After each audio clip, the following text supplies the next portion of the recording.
بسم الله الرحمن الرحيم والنجم إذا هوى ما ضل صاحبكم وما غوى.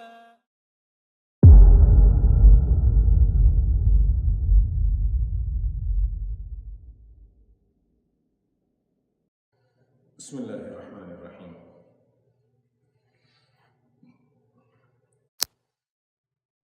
الحمد لله رب العالمين،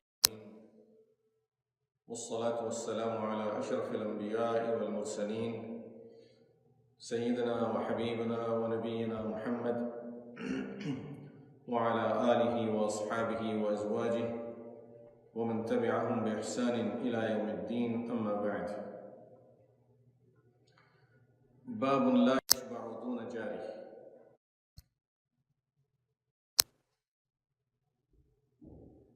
عن عبد الله بن الزبير رضي الله عنه قال: سمعت النبي صلى الله عليه وسلم يقول: ليس المؤمن الذي يشبع وجاره جائع. The chapter in this book of Imam Bukhari rahimahullah, Adabdul Mufrad, is about a person should not eat to his fill without seeing that his neighbors have food also.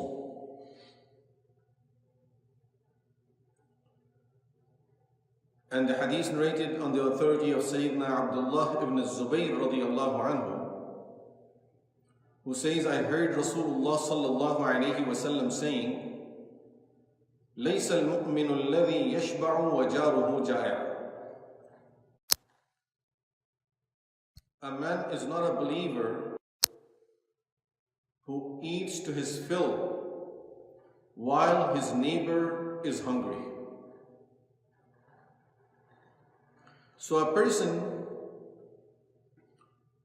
who has enough food that he can eat until he's satisfied and he's full, and he doesn't care about what neighbors are going through. If there are people in the neighborhood who can't find food, who are not in a position of having any meal for whatever reason, and this person doesn't care about them, he only cares about having his own meal and his food, Rasulullah sallallahu alaihi wasallam said, that person is not a believer. And we have to understand, لَيْسَ الْمُؤْمِنِ is not a believer doesn't mean that we can apply the fatwa of kufr on that person. This is to show that there are levels of iman, and some people are with weak iman, some people have a strong iman. Rasulullah ﷺ is saying, is not the type of iman that I'm teaching you, which means is not the level that I'm expecting from you. You are not that type of believer that I would like to see through my teachings. So it's talking about perfection of iman, strength of iman, completion of iman. And from this we also learn how important it is for every person to study the hadith in the light of other hadiths. Don't just take everything very literally as many people do. Don't take it based on only translation. We have to understand the hadith in the light of the other ayat of the Quran and the other hadith of Rasulullah sallallahu alaihi wasallam. We can't just take one hadith by itself on its own and apply the meaning in every situation. A person who's not familiar with other ahadith on that topic, with other ahadith that would talk about that type of topic and details of it, and then tries to go by translation or by the just literal meaning of the hadith, is misunderstanding the hadith, misrepresenting the meaning of the hadith. In most of the cases, this person would be misleading himself and others. So it's very important that whenever we see a hadith, we don't just take it literally as it sounds. We need to look at other hadiths and understand it in the light of this hadith. For example, one of the very recent situation that I ran into, a question that came about a hadith which is in Sunan Abi Dawood. Rasulullah sallallahu alayhi wa sallam said,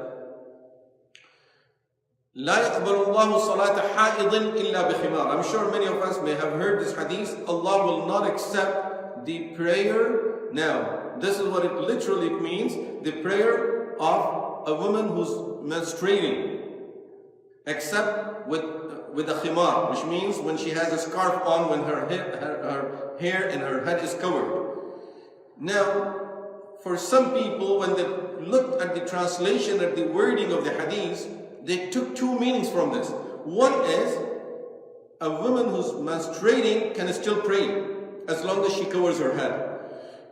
This is one wrong meaning. The other wrong meaning was, a woman who's not menstruating, she can pray even without covering her head.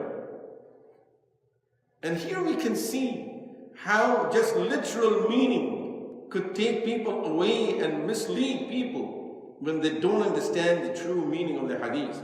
This is what muhaddithin did when they wrote the books of shuruh al-hadith, the explanations of hadith. In fact, this is what Imam Bukhari himself did, rahimahullah, when he puts a heading to the chapter. These headings is the explanation of the hadith, where he's trying to explain the hadith through the title, through the heading that he's applying to the hadith, that this is what this hadith is referring to. And when people don't understand even the heading that is assigned by Imam Bukhari rahimahullah, then of course we have to go back and see what other muhaddithin have said about it, like Hafiz bin Hajar rahimahullah, Imam Aini rahimahullah, Imam Qastalani rahimahullah, and then later on the other muhaddithin. So we have to understand the hadith in the light of other hadith, the way muhaddithin understood the hadith in light of all the other ayat and hadith, so that no hadith will be contradicting other hadith, no hadith will be going against the meaning of other hadiths. They all are referring to the same thing if we put them together. And if we separate them from each other, then they all will be, they would seem to be contradicting each other. Just like a person would give you a translation of the ayah of Quran, for Muslimin, woe to those who offer their prayers. And he says, I read it in Quran. I swear it's in Quran. Woe to those who offer their prayers. And he's just spreading that ayah, not continuing to the next ayah, الَّذِينَ هُمْ عَنْ صَلَاتِهِمْ سَاهُونَ. So he may feel that this is cursing those who are offering prayers, so no one should offer prayer. So we have to take it in the light of hadith. So this is a very, very important message that we see in this hadith, that لَيْسَ الْمُؤْمِن, that person is not a believer. Doesn't mean it's not, you apply a fatwa of kufr on that person and say he is not a believer. According to the hadith, that person is not a mu'min. No, this is referring to is not a perfect believer the way it's expected for a believer to be, and the way Rasulullah sallallahu alaihi wasallam wanted us to be. Also, the hadith is showing us that when Allah bless someone with a special blessing that others are deprived of it, we should always share with others.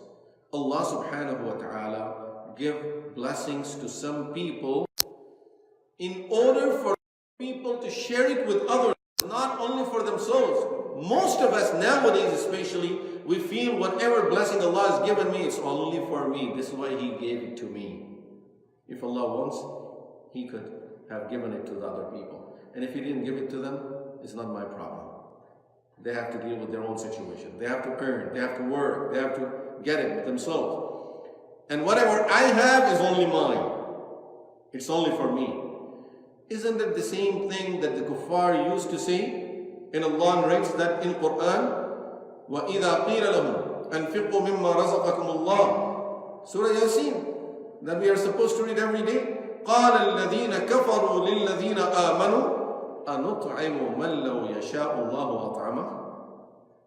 Kuffar used to say, when they were asked to give charity, give sadaqat to the needy, to the poor, So the kuffar used to say to the people of Iman, أَنُطْعِمُ مَنْ لَوْ يَشَاءُ اللَّهُ أَطْعَمَهُ. Should we feed those that if Allah wanted, He would have fed them.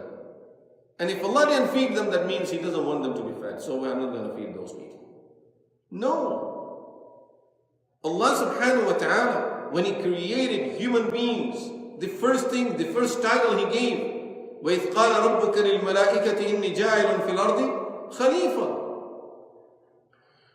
Which means a person that would fulfill the responsibilities according to being the servant of Allah, representing what Allah wants from this human being. Allah is Razzaq, He wants us to give rizq to others. He gives rizq through each other. Allah is Rahim, He wants us to be Rahim to each other. Allah is Kareem, He wants us to be Kareem to each other. So this is one of those things that Allah wants us to be like that. Allah is Ghafoor, forgiving. He wants us to be forgiving to others. If a person will continue to be Ghafoor and forgiving to others, Allah will continue to be Ghafoor for him. And if this person will not be forgiving others, Allah will close the doors of forgiveness for this person also. If this person is Rahim to others, Allah will continue being Rahim to him. And if this person will close the doors of Rahmah on others, Allah will close the doors of Rahmah on him too. If this person, Allah subhanahu wa ta'ala is Razzaq, and Allah is giving this person so that he can help others. Rasulullah sallallahu alayhi wa sallam said, Allah subhanahu wa ta'ala has some of His very special people that Allah gives them rizq for the sake of others. And through Him, Allah will feed and will take care of the needs of others. So as long as we are giving, Allah will continue giving us. And when we don't give, Allah will stop that ni'mah from us also. And we may think, no. We have seen a lot of people, they don't share nothing. They keep it to themselves. They're only using it for themselves. Sit with them. Spend a day with those people. Spend a day with that person who is not sharing anything with others. See how is that person spending his life. How much benefit does he have from these blessings, and how much these blessings are just going against him. And he's suffering because of the same blessings. There are people, their worry is only to start a new factory, start another store. This person has 5 stores. He wants a 6th one. After a 6th one, he wants a 7th one. A person who started a factory, he has now 5 factories. Now he owns 2 or 3 malls. He owns 15, 20 homes. There's still constant worry about studying 2 more and 2 more. وَلَنْ يَمْلَأَ فَاهُ إِلَّا التُّرَابُ. Nothing is going to satisfy this person except the dust when it will be filled in his mouth, when he will be covered under dust in his grave. What is he doing with all of these things that he has? Nothing. He's getting nothing out of it. When you don't have peace of mind, you can own the whole dunya, you can own the whole world, you get nothing. You need peace of mind. Buy your peace of mind. Ni'mah is the thing that will give you the peace of mind. And thing that will take away your peace of mind, regardless of numbers. And this is what people look at nowadays. Numbers. These many stores. These many shopping centers. These many factories. These many people work under him. This is how much he has. Does he have peace of mind? If he doesn't have peace of mind, all of these things are not a blessing. They are just means of destruction. Destroying him, destroying his life, destroying his family, giving him nothing. The destruction, the real destruction and the worst destruction will be after the person will leave. What benefit did he get? Just like Fariduddin al-Attar rahimahullah. When he went to the store of the perfume seller, and he keeps on looking around. Thousands of bottles of perfume. Thousands of bottles of perfume. He's looking around, looking around. And the person comes to him and says, can I help you with something? No, I'm just looking around. After some time, he comes back. I think you need some help. You're just looking and you're not touching anything. You're not buying anything. He said, yeah, I'm just wondering about something. What is that? I'm wondering on how would you die? He said, why do you have to worry about my death? You know, normal businessman. Why do you have to worry about my death? This an old man came to his store for Din al-Attar. So, he said, why are you even thinking about it? He said, because I see so many bottles of perfume here. It's thousands of them. When you die, you would be stuck to these bottles of perfume. Your heart will be stuck to all of these bottles. You'll be looking around and thinking about each and every bottle in the store. When your ruh will come out, it will be a very difficult death for you, because your ruh will not be only coming out of your body, has to come out of all of these bottles of perfume. This is how you're stuck with these bottles. Your life is connected to these bottles,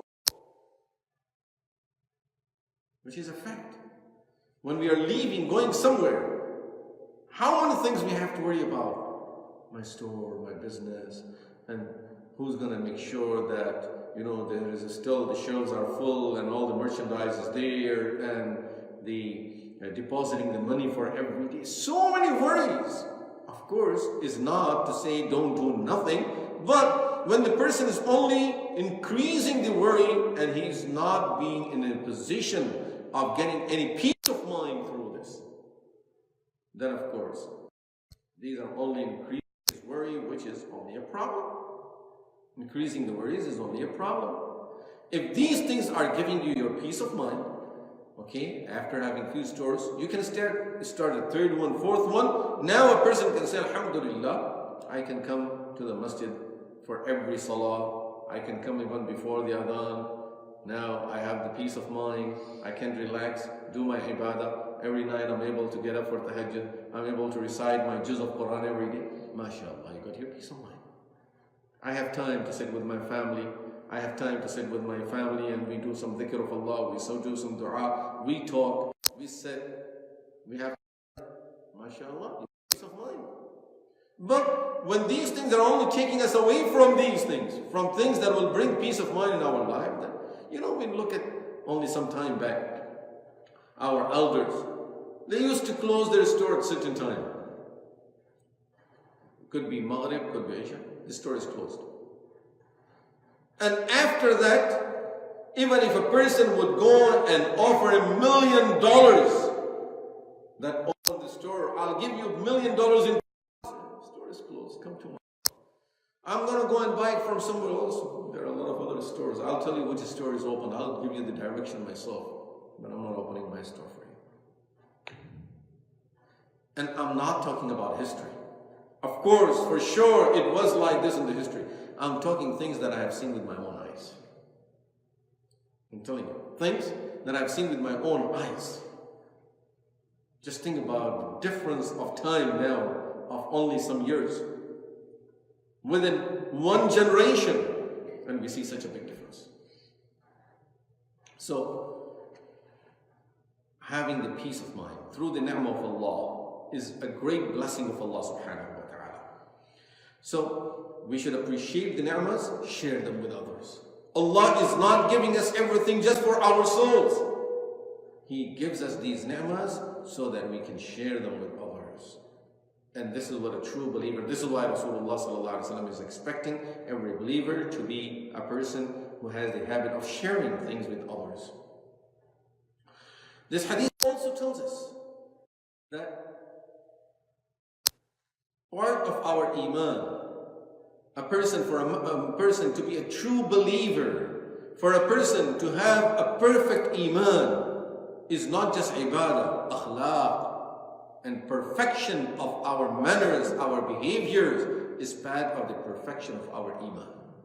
Many times we take this as two different.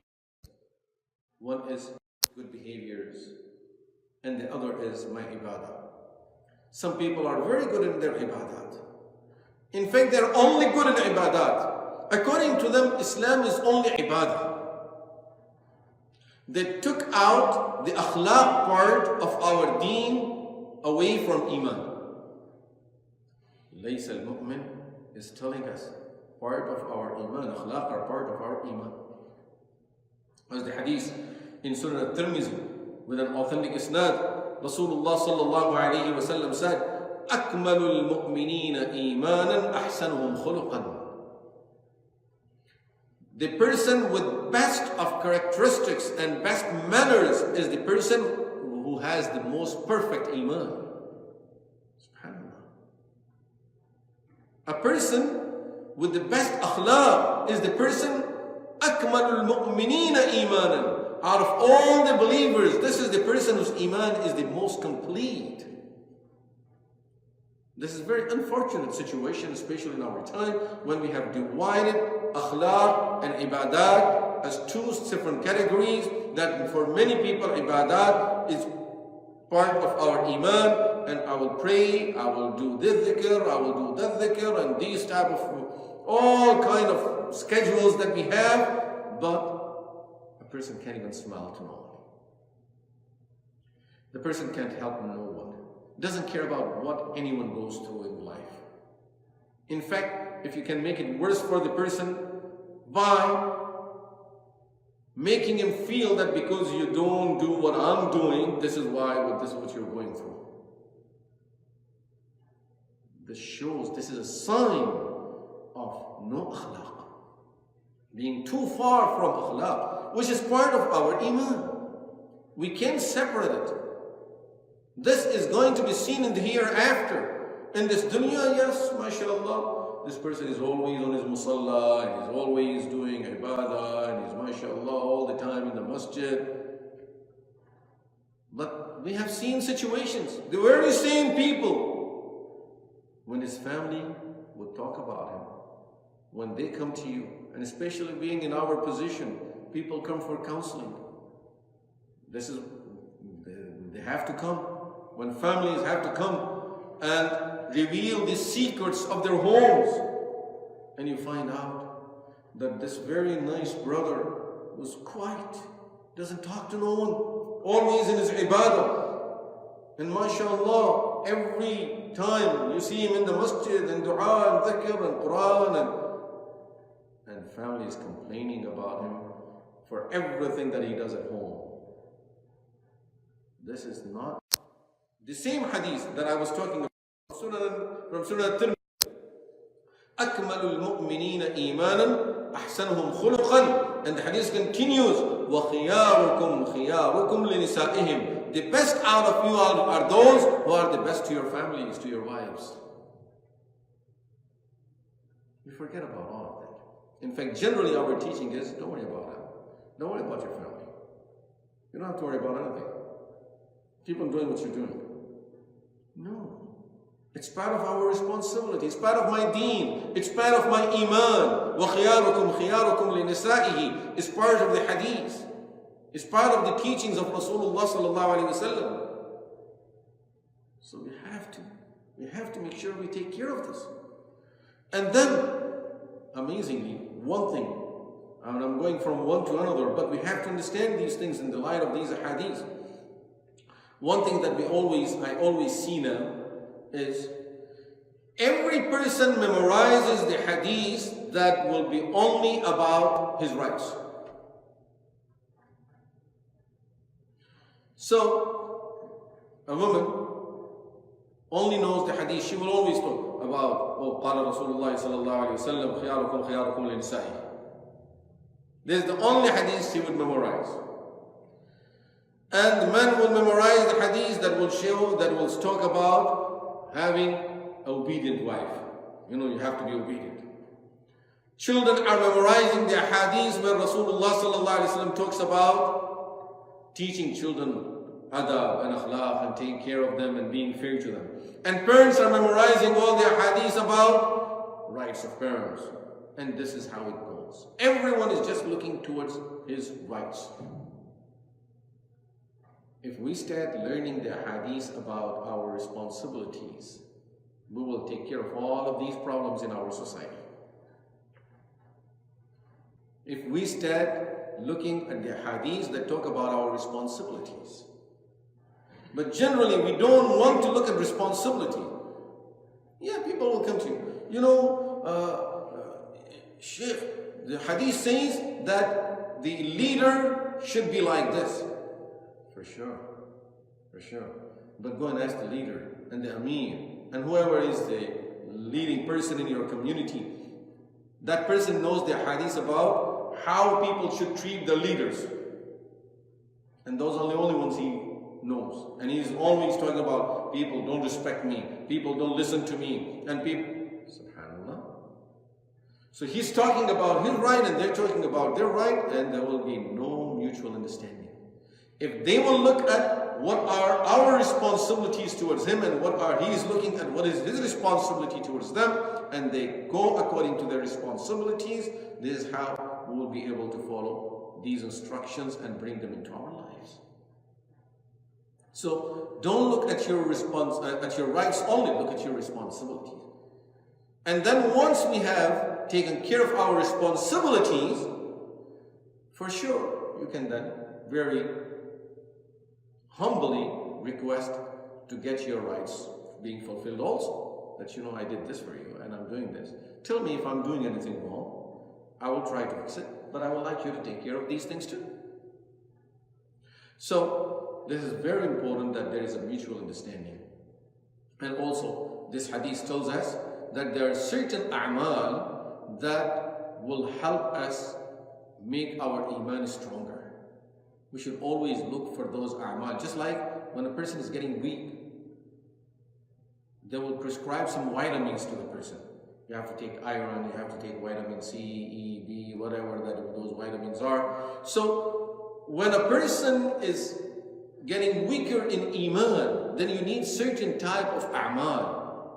Remember, some a'mal will be related to ibadat, some a'mal will be related to akhlaq. You have to take these pills and you have to work towards these a'mal. Those a'mal, those deeds that will make our iman stronger. We have to work towards those. May Allah subhanahu wa ta'ala give us tawfiq that we correct our behaviors, learn the akhlaq of the nabuwah, and we bring these beautiful teachings in our lives. May Allah subhanahu wa ta'ala make us of those whose akhlaq are on the highest level. And this, because I mentioned one side, let me just quickly touch base on the other side. That other people, that we said, some people will take the ibadat only as deen, and they take akhlaq out of deen. But on the other hand, there are some people who would take akhlaq only as part of the deen. And they will always keep on accusing people for, you know, he prays and still he does this. And he fasts and he did hajj and still he does this. And we then attribute all of his wrongdoings on his ibadah. That's wrong too. We cannot blame the ibadah for anything wrong this person. And then this person himself, he says, you know, I know brother, I'm telling you up front, I don't lie. I don't lie. You know, I don't pray. I don't pray. And I don't have time. You know, most of the time I get lazy to pray and I miss my prayers. But I don't hurt anyone. Subhanallah, you're hurting Rabbul Alameen subhanahu wa ta'ala. You're hurting Rasulullah sallallahu alayhi wa sallam. You're hurting your own deen and iman. You're destroying the deen that Allah brought and Rasulullah sallallahu alayhi wa sallam brought to the world. And you're saying you don't hurt no one? You're trying to prove that you're at a higher level of morality by, you know, if I do something wrong to anyone, if even by mistake I push someone, I will say sorry. MashaAllah, you're a great person. Let you apologize. Why don't you apologize to Rabbul Alameen for missing his prayers? Why don't you apologize to Rabbul Alameen for not fulfilling your responsibilities that he have assigned you? Is this his akhlaq? Is this his morality? That you apologize to human beings and you apologize to your creator? Where is your akhlaq now? So we have to balance. We have to understand that there has to be a balance. between ibadah and akhlaq. Combination of both will make us a true believers. When you take either out of these, whichever, you take it out, you take akhlaq out, you take ibadah out, any of these, we take them out, then we have defect in our iman, regardless which of the two you have taken out. So we have to bring both together. Yes, our ibadat have to be there, and then our akhlaq have to be there according to these beautiful teachings. May Allah subhanahu wa ta'ala give us tawfiq. Wa sallallahu ta'ala ala khayri khalqih. Sayyidina wa habibina wa nabiyyina Muhammad wa ala alihi wa sahbihi ajma'in. Walhamdulillahi rabbil alameen. Ameen. مولاي صل وسلم دائما